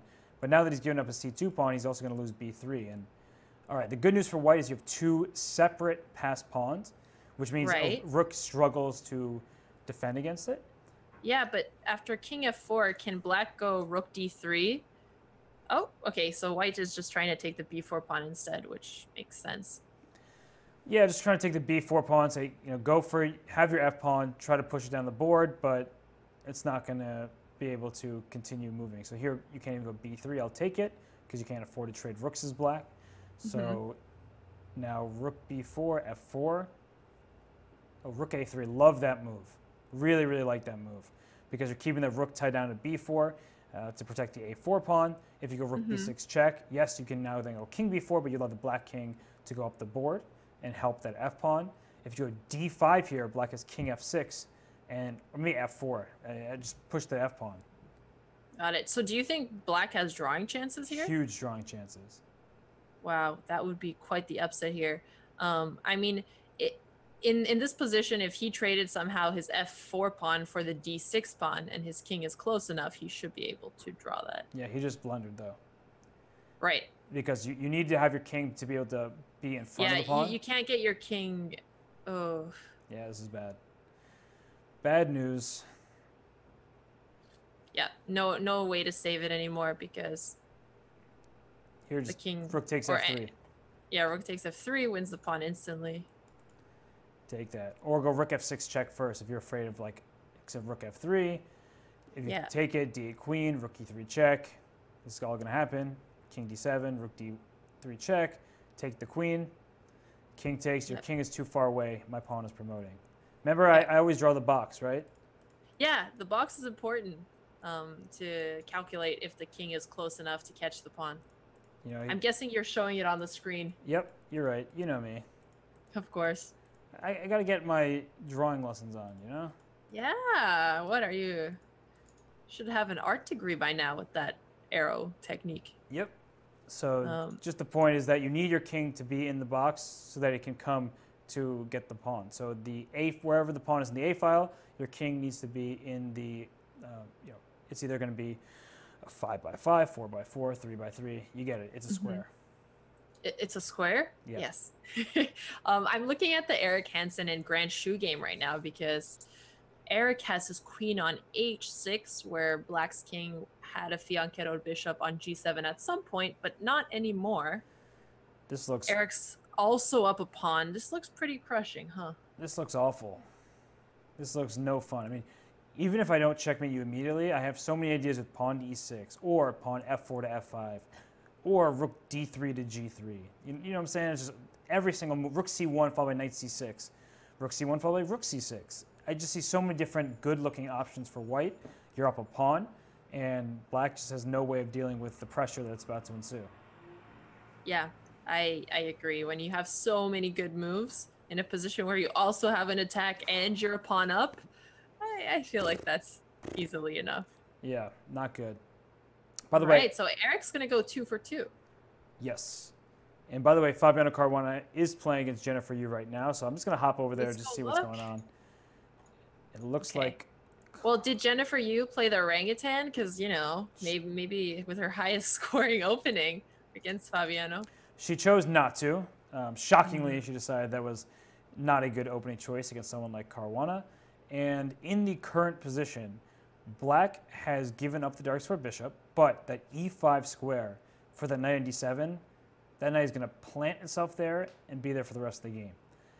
It's like, and it's going to be a free attack, by the way, on the king side. Knight e5, g5, h5. I mean, I can just start drawing arrows because I'm going to have fun. Yeah. Rook Don't miss out on the arrows here. Like, this kind of attack is very straightforward and very hard to fend off. Yeah. And usually when you're getting attacked on one side, you want to be able to attack on the other, but Jennifer doesn't even have that option here because it's so blocked off. Yep. So, not ideal. Nope. This looks like trouble. Just from a strategic standpoint, white's very much stuck defending the pawn on c4. The bishop on c1, like we always talk about the bishop's advantage. What advantage does that bishop have on c1? Once black plays g5, your bishop has no diagonal to work with. It's a very closed position. No, so, yeah, this is a game where we talk about the knight advantage after we get the knight to e5. Yep.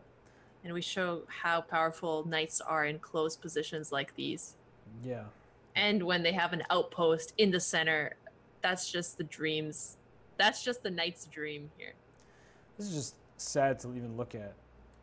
Okay, well, I don't want to see you sad, Robert, so maybe we could look at another game.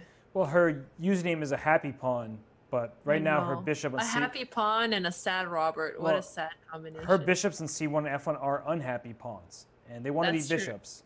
They want to be like, they're like, you know, Pinocchio. They're like, I'm a real boy. Those are not real bishops. They're just stuck there. I'm a real bishop. Yeah, they're big pawns.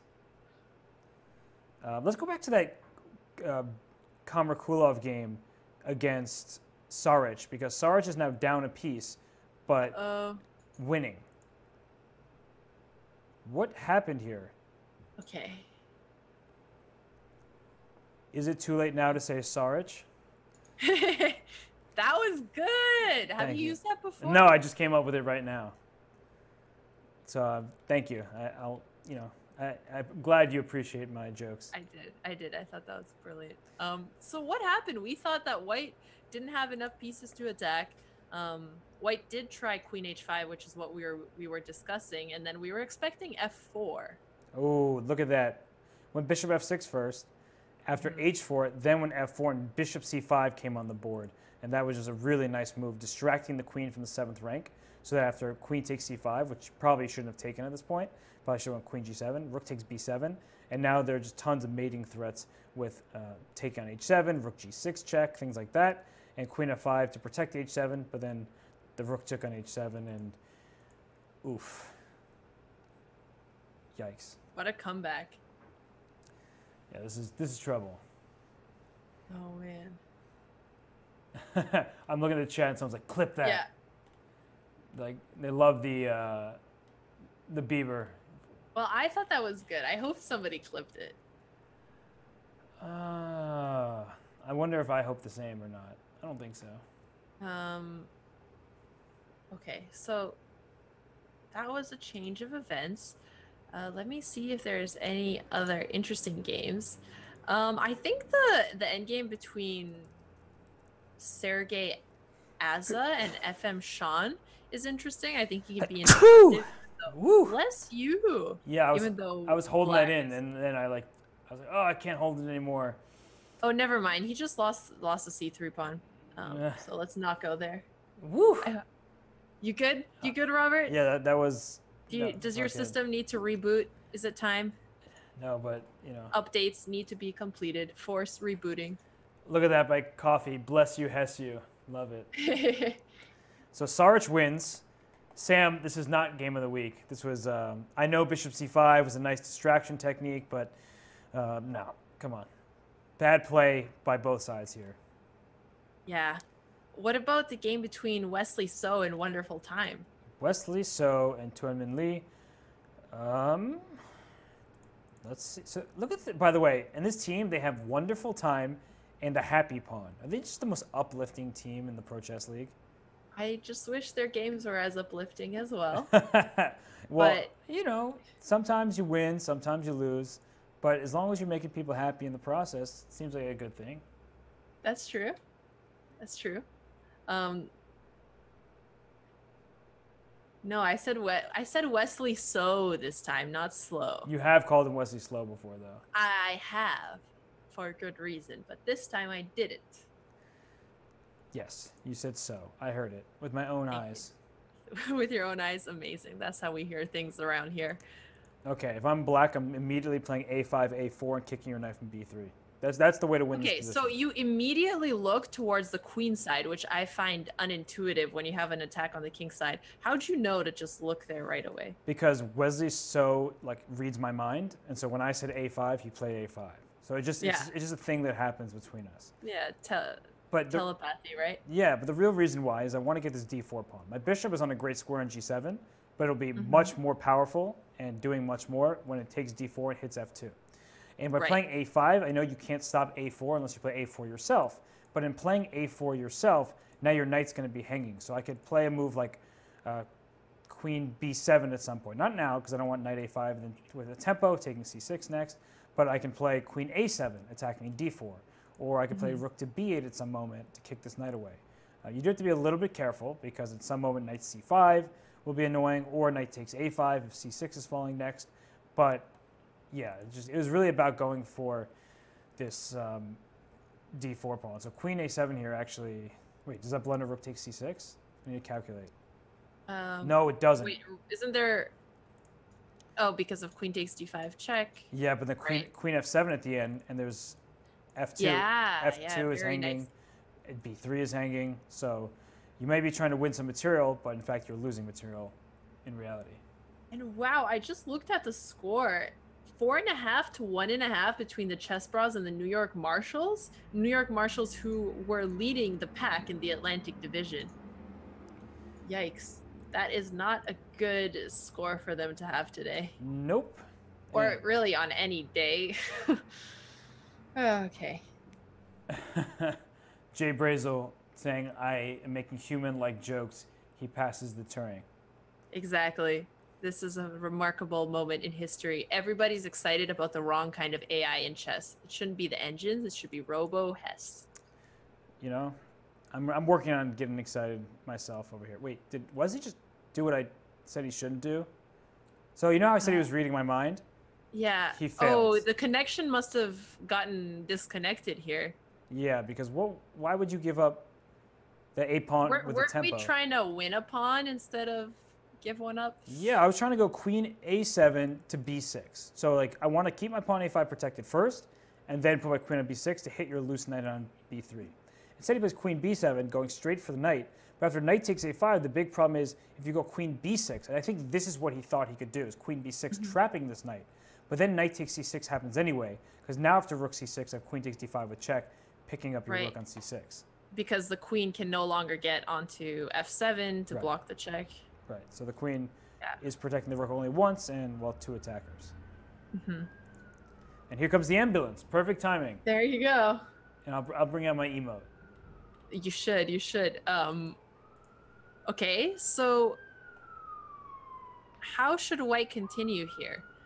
You talked earlier about how if the knight gets to c5, that would be annoying. So it seems like what he's trying to do is just maneuver his knight around there. Now he has the passed a pawn, so he's also making space for that. Queen a7 is still a threat here, though. How should white reply after queen a7? So queen a7, attacking a4 and attacking d4. Yep. That's a good looking move. It is a good looking move. Actually, that's a really good looking move. He went queen g4 instead, though. No, I like queen a7 a lot. Okay. So queen a7, yeah, I would have played queen a7 the more I look at it. But queen. Doesn't the tactic you pointed out work again now? Yes, it does. Uh-oh. Hess, you knew this from the very beginning. Why didn't you tell Wesley? Communicate it. I'm just going to take a sip of my water and pretend like I had nothing to do with this. Oh my gosh. Yeah. Okay, I don't know. Maybe there's something. No, you can't, because you have to move your king once you're in check, and even with a queen h3 move in the future, there's no queen h1 check because the queen will always be protecting it. This is a bad game. Yeah. I'm gonna have some water as well. Just to join in, so you're like, I don't want to say anything else. Yeah, cheers, Robert. Appreciate it. Yeah, so Wesley blundered 2 pawns in a row. And does he have any chance to survive? That's the question now, because it's not looking good. I'm going to say that much. The d4 pawn still defended by that knight. Yeah. Yeah. Okay, so king h8 I like, because I probably want to get my king out of check anyway at some point. Yeah, can you win this d4 pawn? That's really the question. But even if you win that d4 pawn at the end of it, you're still down 2 pawns in this position. Right. Yeah, you're down 2 nice passed happy pawns. Yep. I guess he is having a wonderful time now. He certainly is. Speaking of happy pawns, well, Jennifer, you lost her game to 5-minute Caruana. No shame in that. But just wanted to point out that result is in the books. Well, let's go to Zhigalko versus Sai Krishna, because I see they both are under 15 seconds left. Sai Krishna has a trapped knight on h8, and he is down a piece and got checkmated. Yeah. So. Well, crazy coffee man, there you go. There's a point for the New York Marshals. Yep. Let's check out some other games. I guess. Are there any more Marshall games? Cashmanke, Jennifer Yu's mistake was not pulling out the orangutan against Fabi. That's what I was saying too. You got to play your strongest line. Play the board, not the player, right, Robert? Absolutely. But the orangutan is not a very good opening, so there's that too. It's not terrible, but yeah. It would have been funny at least. I think she should have done it for our entertainment, if nothing exactly. Else. Is that too much to ask? I think it is. Yeah, I do as well. Okay, so let's see, who else were we looking at? the matchup between Lenderman and Lequang Liam is a pretty good one. Lenderman and Lequang Liam is a great match. Let's see. Yeah, so let's look a little bit. His name is Alexander Lenderman. Just you wait. Just you, I don't know where this came from, but You don't know the Hamilton soundtrack? oh, I've listened to it a couple times because my friend Ruben loves it and he always plays it, but that's about it. I am disappointed in you. I'm your biggest fan. You know that. I support you 100%. But this is where you draw the line. I have drawn the line. Okay, I have some homework to do before our next stream together. Ugh. Ugh. That hurts so bad. I'm sorry. Let you down, just like Wesley So did in that game. Yeah, Wesley So. Not sure who made the bigger mistake, me or him. Wesley So is struggling. He's entitled to. He's nearly 2,800. It's fine. Okay, so let's check it out. Wesley So. This game has not moved in a bit. Lenderman with the black pieces. I think he's probably worse here. And the reason why is the pawn structure and the central control. So if I'm Lequang Liam, I'm thinking even about sacrificing a pawn. It's a very thematic sacrifice, going d5. And after pawn takes d5, playing e5. And the point is that you have won a pawn for black, but it's an ugly, isolated pawn now that I can easily blockade with a move like rook to d4. And then I can actually just bring my knight into a much better spot via knight g4. And it just looks like white is picking up steam here, has more space for the pieces, and just has a stronger outlook for the rest of this game. And you know, king e3 first, rook c8. Mm-hmm. And okay, now d5 is still possible, but not as tempting, that's for sure. Right. Maybe he can try to prepare it a little bit more first before So like going for the... Yeah, I can go like rook d3, I guess. But then black's just going to play a5 and play on the queen side. Hang on, I'm a little offended, Jay Brizzle. It's not that I don't know U.S. history. That was my favorite class in high school, actually. One of them. I just didn't listen to the play yet, okay? I know there's... I'm done, Robert. I'm fine. It's fine. I'm not mad at you anymore. I've forgiven you. All right. Sorry, so you were talking about a5. Right, so it's going towards an endgame now, the 2 versus 1. Usually sides like to try to take advantage of that by forcing a passed pawn here. Yep. So I do like that idea when it's black's turn to move. Yeah, well, yeah, so rook d3 is like an idea that white might want to play, but a5 followed by bishop a6 is something to be quite annoying as well. So yeah, I'm starting to like Lenderman's position more and more. King d2. Is he trying to go rook c1 and trade? Is that his intention? Yeah, that's an unusual move, especially because we were thinking about d5 and his king was well placed on e3 already. Oh, he has to go king e3 back now. So we might see Lequang Liam agree to a draw if he finds nothing better. Because if he keeps... No. Well, he has to do something other than king d2 now. Maybe he'll go rook d2. That makes a lot of sense. But it doesn't make sense that he put his king on e3 just to go rook d2. So I think king d3 was an inaccuracy by Lequang Liam. The king was happier here. Well, he can go back. It's true. But then I mean, obviously it's not ideal, but I think he should pick that over getting a draw here since his position is easier to play. He has a slight edge. Yep. Okay, so Wesley lost the game. I know you're not surprised since he was down 2 pawns. Poor Wesley. Poor Wesley. Oh, Nimbio Victus just asked what happened to Wesley. Well, that's what happened, unfortunately. Wesley lost. Yeah.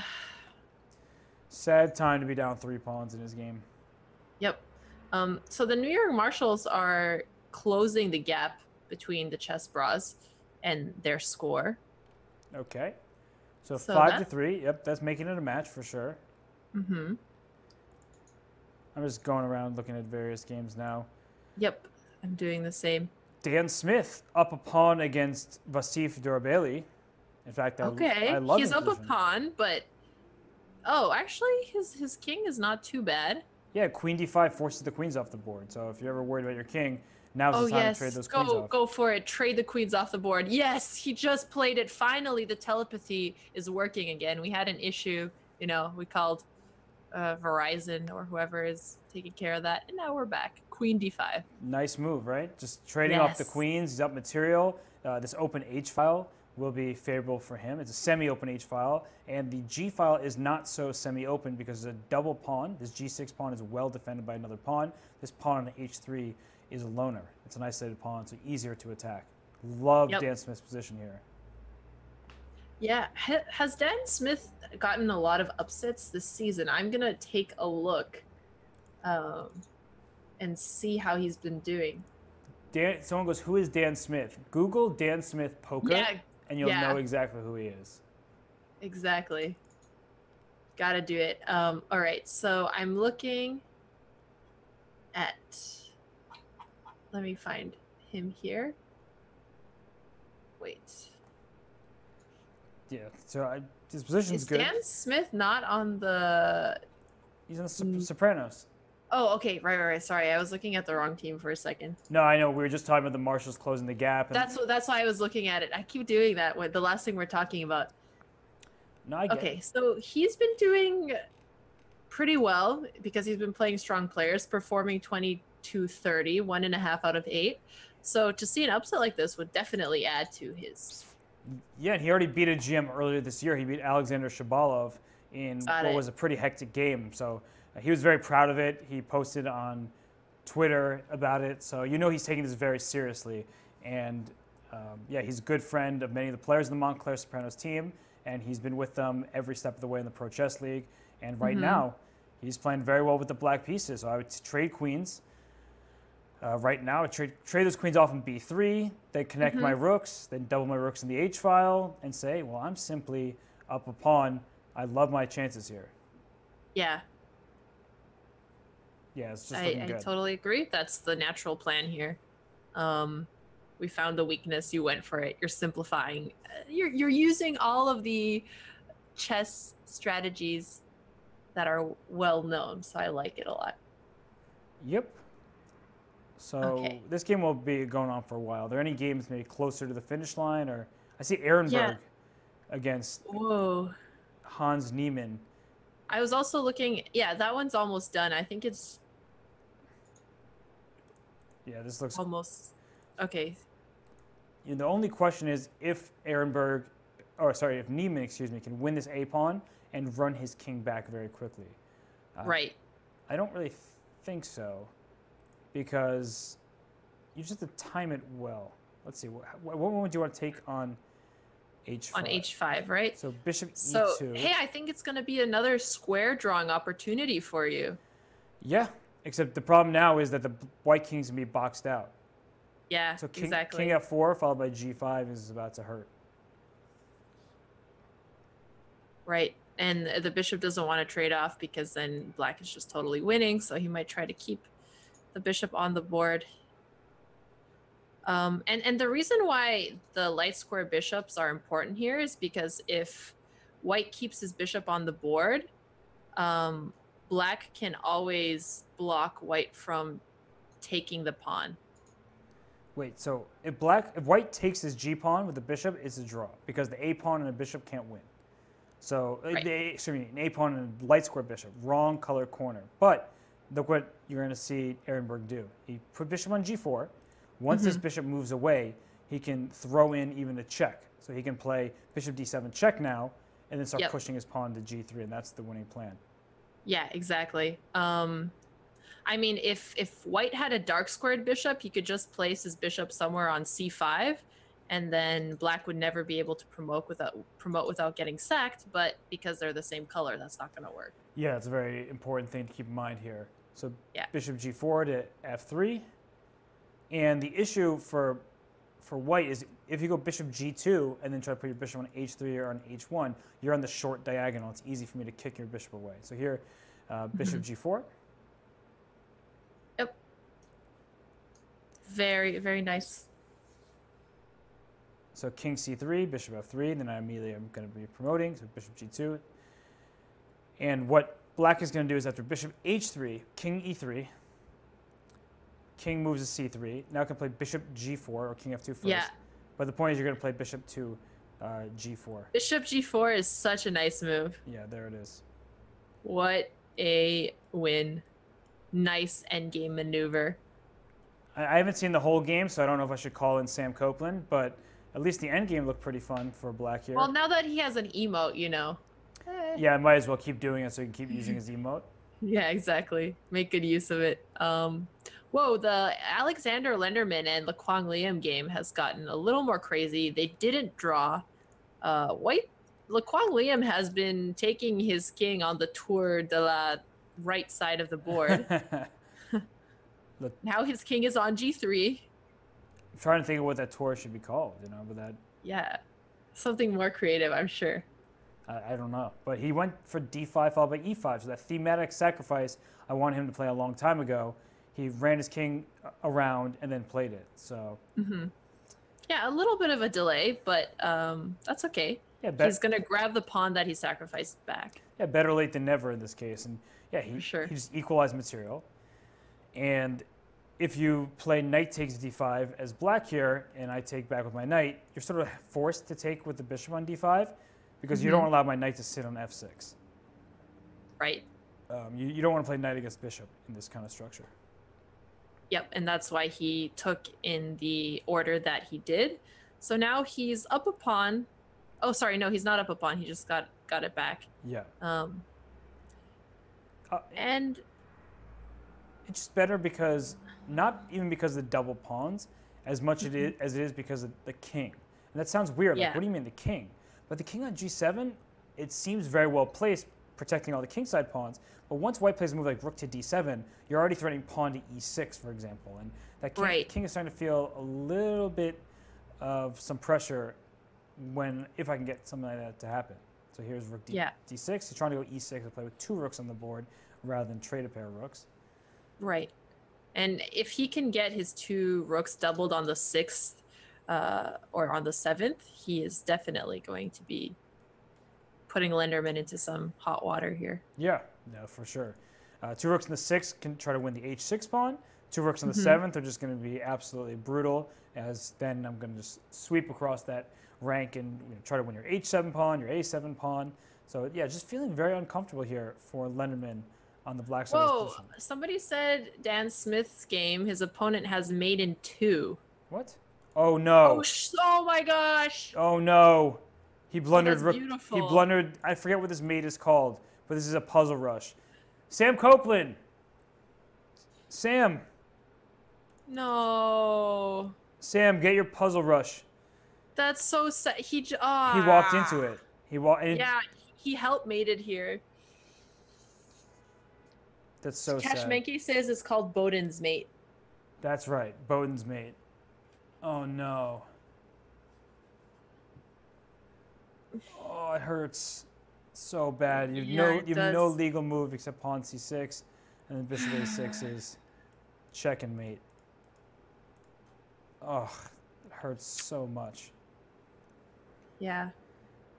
All right. And just for the record, rook h7 was played on move 26, and then Vasi played a4, which is a very smart move because you're threatening a4, a5, a6. And what that does is gets rid of the base pawn, protecting the c6 pawn, and makes some weaknesses in black's position. Now, of course, it was still better for black, and black had played rook to h8 instead of the move played in the game, but went knight to d7, which seemed very logical considering what white had just done with a4, but then rook c6 just led to checkmate on the board. So that's sad. It is. Yeah. But it was a beautiful mate, so that's okay. BJH13 is saying he learned about that checkmate thanks to John Bartholomew. At least we know what the checkmate is called then, and for those of you who haven't seen that pattern yet, now you do. So let us know if you knew that checkmate before or if that was helpful. I'm kind of curious. Yeah, Bowden's mate is cool. I just forgot the name of it. Yeah, no worries. Yes. What matters is that you know how to do it on the board, not that you know how to say the correct name. Okay, so let's look at Jurabek and Sean Rodriguez Lemieux, because there is a fork emote, but I'm not sure if black can actually take one of the pieces. I'm assuming he can, but I think we need to look at it a little deeper. Yeah, he took the knight, which... It's weird because it's bringing the queen to the H file. Yeah, I definitely would have taken the bishop, but... Yeah. I think what he was kind of concerned about is if he took the bishop, then after pawn f4, queen f4, then maybe he thought the knight would come to f5, and that would be annoying. So he just decided that I'm going to close off that access. But now a move like, I don't know, rook f3, or even bishop h6 or bishop g5, and then g4 is a follow-up. So bishop g5 threatens g4 to try to get at this f5 pawn. I don't know. It's not so clear here. Yeah, I mean, I thought the attack wasn't as good after taking the bishop, but in this position, and after what you pointed out he may have been afraid of, I think white has some compensation. But I'm still trying to figure out what white's follow-up should be. Okay, rook f3, he's trying to go rook g3. Okay. Makes sense. So yeah, black just needs to bring more pieces to the king side and defend. Yeah, another benefit of playing bishop g5 instead of rook f3 was to stop this knight e7 move, right? The knight e7 to g6 is another defender in the action. Rook f3, now knight e7 is ready to meet rook g3 with immediate knight g6, excuse me, and that attacks the queen, it attacks the bishop, and most importantly, it closes the g file. So looks good for Kamarkulov. And the knight on g6 not only closed the g file, it also closes the diagonal from the bishop on d3. So g4 has not nearly as much bite. Right. You know, a more interesting move would have been if black tried to avoid knight e7. So when you have the attack, you want to limit your opponent's pieces from coming to the king side. So maybe instead of rook f3, if you try something like bishop g5, you know, to create a little bit more of a limiting factor. But even then, black could continue the attack. The defense, sorry. Yeah, no, I mean, bishop g5 definitely was a better option, and now you see Sean Rodrigue Lemieux thinking, but yeah, his position is very tough. Down a full piece, sorry, a piece for one pawn, but it's a, you know, that's a huge lead in terms of pieces, and yeah, it's not good. Yeah. So where else can we go? So one game that is very close towards the end is Shimanov and Gushinov. Okay, let's see. Shimanov. Whoa. Opposite colored bishops, but white is up a pawn, and c6 is hanging, and bishop e3 at some point will also kick that rook from a7. Looks pretty nice for white. Right. White is about to be 2 pawns up. And black is completely passive here with no counterplay. So this looks like a win for the Montclair Sopranos, assuming they don't continue with the Wi-Fi gambit here, since it doesn't seem like his internet is too stable. Yeah, it's just like bishop c4, rook takes c6. I mean, I don't even see the easy follow-ups, because what white's idea is play bishop e3 and then play b5 and just crash through, because the black rook on 8 will be hanging in all these lines when I play b5, so you can't take it. And then I'm trying to just win the pawn and push to a7. Yeah, this is really, really tough position here. It's winning for me. Somebody in chat asked, what about bishop d7, since that's protecting the bishop and the pawn here? Yep. Then I think I have bishop e3. Right. And bishop e3, rook b7. Rook b7, and I still think I have the move pawn to b5, because your a pawn is pinned. Yeah, because after c takes, a takes, then you are attacking the a6 pawn 3 times. There's no way to defend it, so you're still grabbing an extra pawn. Yep. So just too much pressure down the a file over here. The pawn a6 is a target that's going to be lost. So it's not looking like Shimanov can defend this. Right.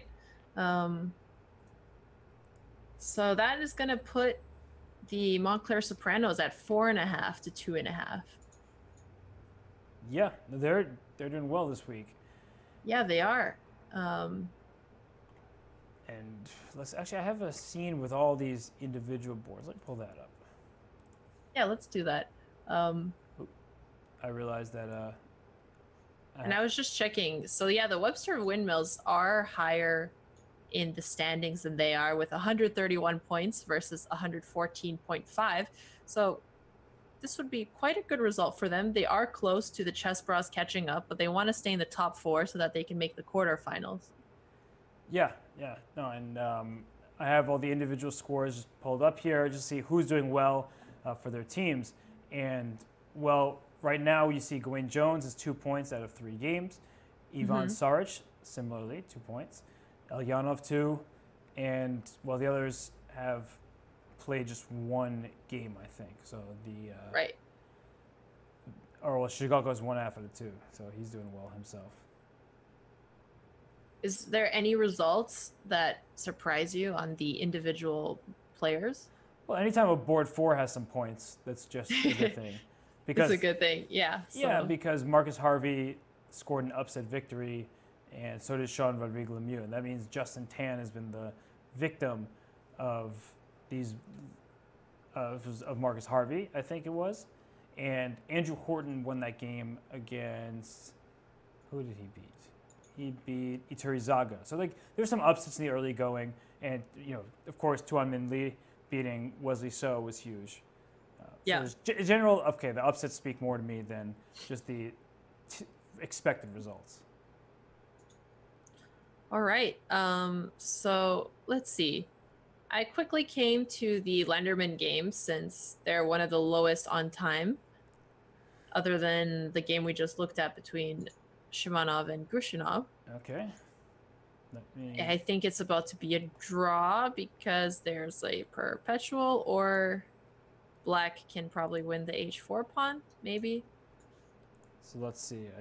The Kwang Liam game, they agreed to a draw. And they just drew, yeah.